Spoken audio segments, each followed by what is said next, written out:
사랑하는 성도 여러분, 너무나 반갑습니다. 오늘 사무엘상 13장 말씀을 우리 같이 읽도록 하겠습니다. 사무엘이 블레셋과 싸우는데요. 성경 말씀 13장 1절에 보면 이스라엘 다스린 지 2년에라고 했습니다.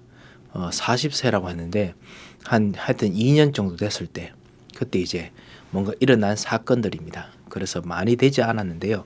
일어난 사건을 통해서 앞으로 사울 왕이 어떻게 될 건지에 대한 이야기입니다. 여러분께서 그리고 여러분의 자녀들이 현장에서 정말 영적인 지도자가 됐을 때 그때 여러분의 자녀들과 여러분께서는 실제로 현장에서 급한 일이 날 때 여러분께서 무엇을 선택하십니까?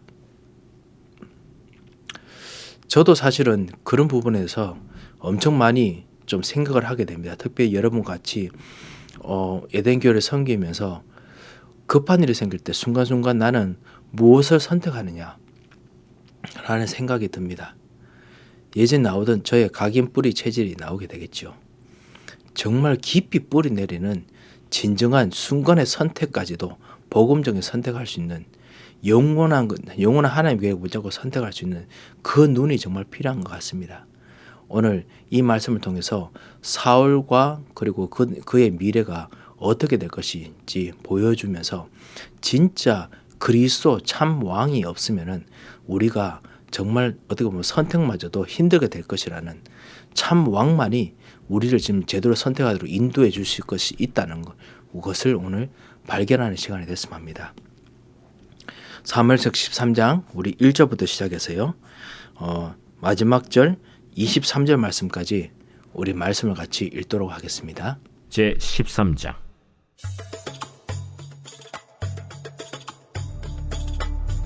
사울이 왕이 될 때 40세라.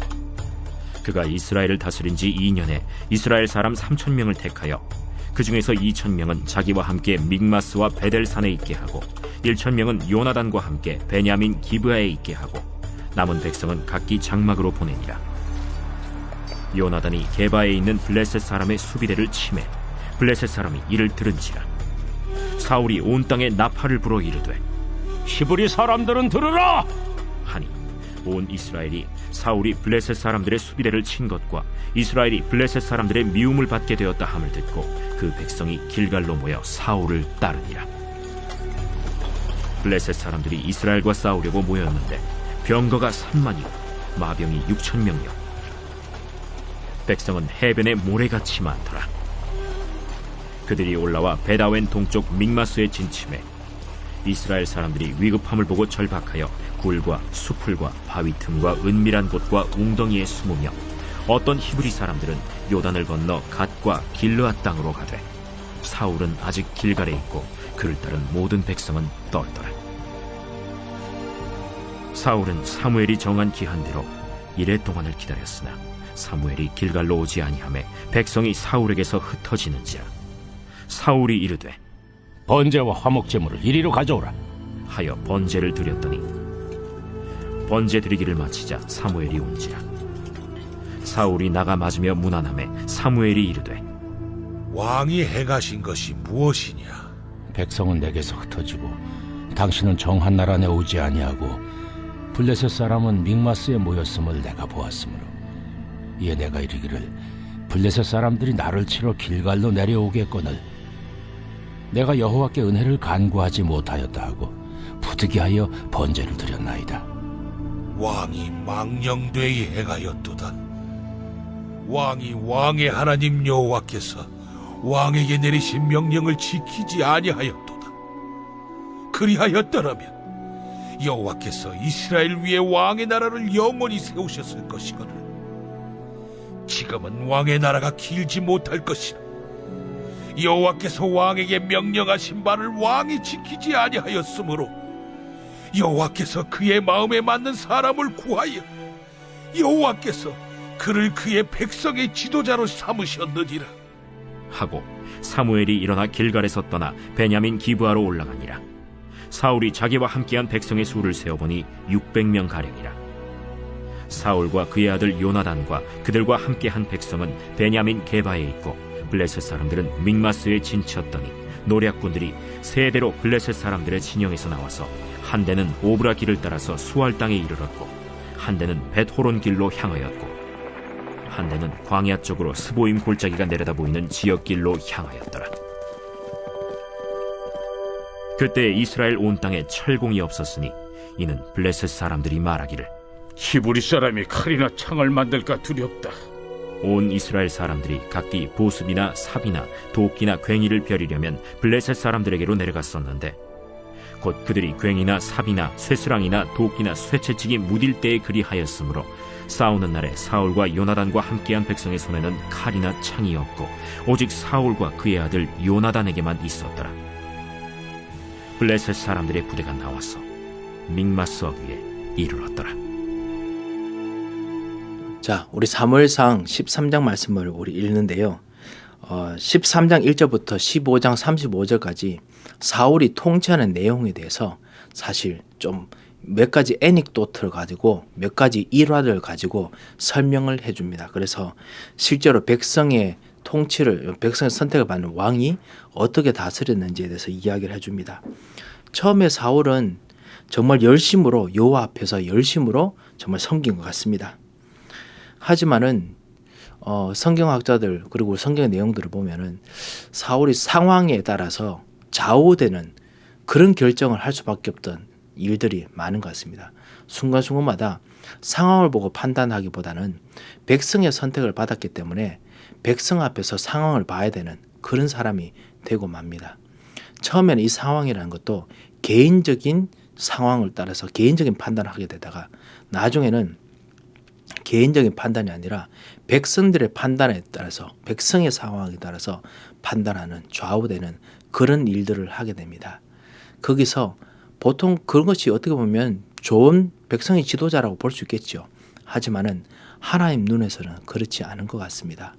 이 점에서 우리 영적 지도자들, 영적 렘넌트들이 정말 우리가 정말 깨달아야 될 것이 있습니다. 영적 서밋들이 깨달아야 될 것이 있지 않을까 싶습니다. 자, 오늘 첫 번째 사무엘이 사울이 블레셋과 싸울 때 그때 40세라고 했죠. 시간이 꽤 좀 지난 것 같습니다. 그런데 그래도 왕을 다스린 지 2년 정도 됐다. 이스라엘 다스린 지 2년이라고 되는데요. 많은 성경학자들이 이 기간에 대해서 여러 가지 말이 많습니다만요. 뭐 가능할 것 같습니다. 왕까지 시스템 만들어지는데 시간이 꽤 걸렸을 수도 있고요. 아니면은 왜냐하면 그 전에 사울은 소년이라고 분명히 불렀기 때문에 뭔가 다른 어떤 이유들이 있을 것 같습니다. 하여튼 어떻게 됐든지요. 사울이 전쟁을 하면서 구체적으로 이제 제대로 나라의 시스템을 만들었습니다. 그게 중에 하나가 뭐냐면 군사 시스템입니다. 2절에 보면 이스라엘 사람 3,000명을 택해서 그중에 2,000명은 자기와 함께 있고 이게 자기 수비대죠, 그죠? 왕 수비대입니다. 그리고 믹마스와 베델산에 있게 하고 1,000명은 요나단과 함께 베냐민 기브에 있게 하고 남은 백성은 다 장막을 보내니라 3,000명을 상비군으로 만들었습니다. 제대로 이제 군인만 하는 이제 사람들을 만들었지요. 그래서 자기 아들과 함께 나누어서 지금 있게 합니다. 요나단이 게바에 있는 블레셋 사람의 수비대를 침해라고 했습니다. 게바 예루살렘 북동쪽에서 한 11km 정도 떨어져 있는 곳인데요. 산 지역입니다. 블레셋 사람들이 그 이스라엘의 동쪽 그리고 중앙 쪽에 있는 그 고산지대를 많이 점령했었습니다. 그걸 통해서 막 내려옵니다. 예전에는 고산지대를 정말 올라가는 거, 거기서 점령하고 있는 거 정말 유리한 그 고지였지요. 뭐 6.25 때도 마찬가지 아니었습니까? 정말 옛날 전투에는 산 위가 참으로 중요합니다. 그 위를 점령했는데 그거를 진짜 물려쳐내는 것이 너무너무 힘들었습니다. 그런데 이 아들이 그 게바에 있는 블레셋 사람들 수비대를 칩니다. 수비대 한 곳 같은데요. 블레셋 사람들이 화가 나서요. 그래서 들었기 때문에 분명히 전쟁하러 올 것을 알았습니다. 사울이 온 땅에 나팔을 불어서 쉽게 말하면 다시 한번 징집 명령을 하는 거죠. 그래서 나팔을 불어서 히브리 사람은 들으라. 그래서 이스라엘 백성들이 그 수비대를 친 것과 그리고 이스라엘 블레셋 사람의 미움을 받게 됐다. 그 말은 전쟁이 곧 시작될 것이다 라는 것 때문에 길갈에 모입니다. 남쪽 지방이죠. 사울이 다스리는 곳이죠. 그곳으로 모입니다. 5절에 보면 블레셋 사람들이 이스라엘과 싸우려고 모였다라고 해야 됐습니다. 그 이야기를 들었겠죠. 정보에 의하면 병거가 아시죠? 그 chariot이죠. 그 전차 종류죠. 전차. 그 현대의 진짜 그 탱크 같은 정도의 위력을 가지고 있는 그런 진짜 그 전력이었습니다. 전차가 3만이요. 마병이 6천이요. 백성의 해변의 모래와 같이 많더라.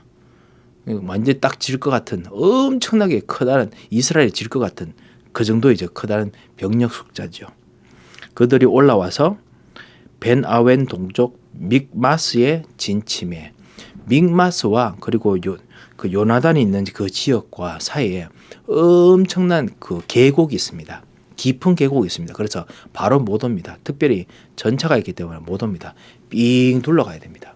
북쪽으로 둘러오든지 남쪽으로 둘러오든지 이제 산에서 바로 내려오려면 계곡 사이이기 때문에 이 계곡을 지나가지 못합니다. 하여튼 그래서 맞은편이었습니다. 그래도 산 위에서니까 이스라엘 백성 밑에서 아래쪽에서 뭐 하는지 다 보입니다. 블레셋 사람들 보기에는요. 그런 상황입니다. 자, 그리고 사울은 아직 길갈에 있고 그를 따른 모든 백성들이 지금 떨고 있습니다. 사울이 이제 전쟁하기 전에 여호와께 물어야 되지요. 그래서 8절에 그 이야기 나옵니다. 사울은 사무엘이 정한 기간 대로 사무엘이 처음에 사울을 만났을 때도 7일 동안 기다리라고 했지요. 그러면서 내가 네게 말한 것을 지키고 기다리라 했습니다. 뭔가 지키면서 뭔가 금식하고 그 다음에 하나님 뜻을 기다리고 그러면서 뭔가 준비하고 했던 것이 있었던 것 같습니다. 그래서 그거를 지금 기다리고 있습니다. 1회 동안 기다린다고 했지요. 그런데 사무엘이 길갈로 오지 아니하며 아무래도 사무엘이 늦게 오겠지요. 이거를 우리 본부 메시지에서는 영적인 조급병이라고 부르기도 합니다. 하나님께서 늦게 오실 때는 늦게 응답하실 때 분명히 이유가 있습니다. 그런데 문제는 뭐냐면 우리의 조급이 이거를 못 참아내는 겁니다. 우리가 보기에는 하나님의 능력이 없고 우리가 진짜 조급하는 겁니다. 이 조급병이 사실은 우리의 모든 사람들의 영적 부분에 다 있습니다. 하나님 떠나는 조급병이 있고요. 그 다음 하나님 있어도 믿지 않는 조급병이 있고요. 그리고 하나님께서 말씀을 주셔도 그 말씀을 따르지 못하는 어떤 우리 속에 있는 다른 조급병이 있습니다. 다르게 우리를 밀어붙이는 조급이 있습니다. 이거를 그 영적 문제라고 부르기도 합니다. 누구나 다 있습니다. 이것이 사울에게 아주 심각했습니다. 특별히 사실 이 상황 보면은 어느 누구나 조급할 수밖에 없겠죠. 이 조급이 다가온 겁니다. 다가왔을 때 그래도 백성의 지도자인데 백성이 사울에게서 흩어지기 시작합니다. 이제 그러면 이제 왕의 이제 모든 권위가 무너지겠죠. 그러니까 사울이 아무래도 다급했을 겁니다. 그래서 사울이 이르되 9절에 보면 번제와 화목제로 이리로 가져오라 하여 번제를 드렸다 했습니다. 제사장이 해야 되는 겁니다. 왕이 하는 거 아닙니다. 근데 자기가 다 합니다. 그리고 번제를 마치자 사무엘이 옵니다. 사울이 나가서 문 안 맞고 사무엘을 사실 보면 알죠. 저 멀리서부터 번제 들으면 양 태우는 거 뭐 이런 거 엄청 많기 때문에 냄새도 끝내줄 겁니다. 그러니까 다 알죠. 왜 그러느냐 했을 때 구체적으로 백성들은 내게서 흩어지고 조급할 수밖에 없지요. 이제는 왕으로서의 그것이 무너진 정도가 아니고 백성 흩어지면 군대도 징진 못하고 그리고 그러면 완전히 이제 다 지닌 거니까요. 그리고 자기 아들 전쟁에서 완전 죽게 되고 하니까 겁나겠죠. 그리고 당신은 정한 날에 오지 아니하고 하나님의 응답된 제 시간에 오지도 않고 그리고 블레셋 사람은 믹마스에 모였습니다. 바로 앞에 눈앞에 지금 영적 문제로 그리고 그 다음에 경제적 문제로 그 다음에 다가오는 전쟁 문제로 다가왔는데 블레셋 사람들이 나를 치러 길갈까지 내려올 것인데 내가 여호와께 은혜를 간구하지 못하였다 라고 하고 부득이하여 번제를 드렸나이다. 내가 은혜를 강구할 수만큼 시간이 없기 때문에 그래서 번제를 드렸습니다 라고 이야기합니다. 사무엘이 사울에게 13절에 보면 왕이 망령되이 행하였도다.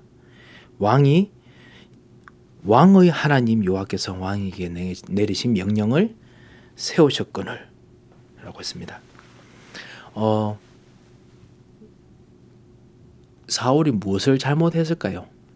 사울이 잘못한 것이 사실 항상 사무엘이 사울에게 7일 동안 기다리라 했던 거, 그거를 이전뿐만 아니라 그 전에도 잘못했을 가능성이 많다고 성경학자들은 보고 있습니다. 그러니까 이것이 사실은 지금 한번 잘못한 것이 아니라 예전에도 똑같은 패턴의 잘못들이 있었을 것이다 라고 보고 있습니다. 그렇기 때문에 여호와께서 왕에게 낸 명령을 지키지 아니하였도다. 또 그리고 그런 이야기를 할 수 있었을 것이다 라고 이야기를 합니다. 그리고 또 어떤 학자들은 뭐냐면요, 이 사울 왕이 제사장이 해야 될 그 여호와의 법도를 어겼기 때문에 특별히 더 잘못했다라고 했습니다. 두 가지를 다 종합해서 진짜 이해할 수 있다면은 여호와의 말씀을 지키지도 않았고, 그리고 참다운 제사장이 될 수 있는 하나님 만나는 길까지 자기가 길을 먼저 열려고 했던 것, 그 두 가지가 커다란 문제겠습니다.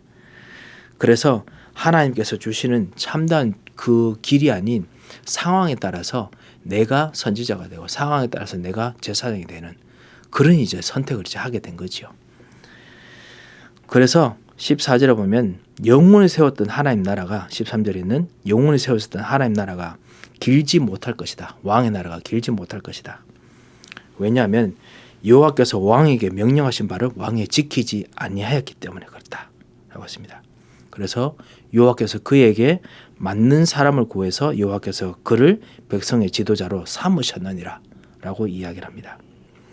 벌써 하나님께서는 뜻을 벗어 다른 것을 굳히기 시작하십니다. 그 말은 이제 그 전부터 있었다는 거죠. 지금 사무엘이 상황에 맞춰 가지고 하다 보니까 결국 하나님을 떠나는 행동을 할 수밖에 없게 됩니다. 사울이 자기와 함께한 백성의 수를 세어보니까 600명 가량이라 꽤 많이 떠났나 보죠. 그죠? 분명히 자기 옆에 2,000명이 있겠는데 600명 가량이라. 그리고 사울과 그의 아들 요나단과 그들과 함께 백성은 베냐민 게바에 있고 블레셋 사람의 믹마스에 진쳤더니, 아까 말씀드렸듯이 게바와 믹마스 사이에는 엄청난 골이 있습니다. 17절 노략군들이 세 가지 부대로 블레셋 사람이 나와서 아무래도 그들이 먼저 들어오는 마린 같은 어떤 구체적으로 이렇게 선발대처럼 그런 것 같지요. 이 사람들이 했던 것이 옛날에 사울이 한번 블레셋 사람 크게 한번 전쟁에 싸워 이긴 적 있죠. 그때도 사울이 세 군대로 나눠서 전쟁하게 했잖아요. 요거를 그대로 따라한 것 같습니다. 그렇게 가지고 막 이제 내려옵니다. 그런데 이 사람들은 철 무기를 가지고 옵니다. 히타이트 족 알죠? 히타이트 족들이 분명히 그 철을 가나안 지역에서 제일 처음에 개발했는 것을 보고 있습니다. 하지만은 오늘 19절에 있는 것처럼 이스라엘 땅에는 아직까지 철이 없습니다. 기껏해봤자 청동 기구입니다. 쇠가 아니에요. 그렇기 때문에 철공이 뭐죠? 철공소지요. 철공소가 없었기 때문에 모든 이스라엘 사람들이 삽, 도끼, 괭이 이런 거 하려면 블레셋 사람이 내려가서 아무래도 히타이트 사람들이 전수해 준 그 기술 가지고 철기 기구를 만들어서 이제 했던 것 같은데요. 묻을 때마다 그렇게 했었는데 오늘 이 싸우는 날에 돼 보니까 22절에 보면 사울과 요나단과 함께한 백성 손에는 칼이나 창이 없고 오직 사울과 요나단에만 그것이 있고 나머지 사람들은 다 그냥 무딘 그냥 구리 같은 거 들고 나와가지고 지금 싸워야 되는 그 입장입니다. 그래가지고 블레셋 사람 부대가 믹마스 어기까지 벌써 나와 있고 세대로 흩어져가지고 지금 싸우려고 지금 준비하고 있는 그 상황이 지금 나왔습니다. 아주 위급한 상황입니다. 여기서 지금 그 위급한 상황에서 백성의 지도자마저 하나님이 주인이 아니고 하나님께서 왕이 아니고 하나님 나라가 아니고 자기가 나라의 왕인 것처럼 그렇게 지금 행동을 하다가 이 상황에 지금 도착했습니다. 자, 이 문제를 어떻게 해결하면 좋을까요? 아무리 생각해봐도 요나단이 아까 블레셋 사람과 싸워 이겼던 거는 그러면 하나님의 은혜 아니면 불가능했을 것 같습니다. 왜냐하면 분명히 나무 몽둥이 들고 그다음 기껏해봤자 그냥 청동기 몇 개 들고 지금 쇠로 진짜 있는 그런 군대하고 싸워 이겼거든요. 그러니까 정말 대단한 거였죠. 하나님께서 도와주지 않는데 어떻게 하면 좋겠습니까? 그럼을 불구하고 하나님께서 도와주는 거 생각 못하고 자기가 선지자가 되고 자기가 제사장된 이 사울의 모습 앞에서 우리는 가끔씩 우리의 조급증이 같이 뭔가 비춰지지 않은가 싶습니다. 우리의 조급 그 이전에 정말 그리스도께서 왕제장 선지자 되셔서 우리 현장에 싸울 수 있도록 우리가 기도하고 응답을 얻어야겠습니다. 오늘 이 사울왕의 모습을 통해서 우리들에게 진짜 반면교사가 되는 참단 하나님의 응답의 메시지가 되었으면 좋겠습니다. 한번 기도하겠습니다. 살아계신 하나님 아버지 은혜를 감사를 드립니다. 하나님께서 우리에게 주신 진정한 왕제사장 선지자로 오신 그리스도 예수를 붙잡는 시간 되게 하셔서 우리 속에 있는 영적인 문제, 우리 속에 있는 영적인 조급을 이겨내고 하나님 주신 왕제사장 선지의 축복을 누릴 수 있도록 눈을 열어주셔서 상황에 따라서 인도받지 않을 만큼 순간순간 하나님의 교회가 하나님의 언약에 우리 생각에 묶이며 우리 마음에 묶이도록 주님께서 사랑의 줄로 우리를 잡아매어 주셔서 살아계신 주 예수 그리스도 이름으로 기도합니다. 아멘.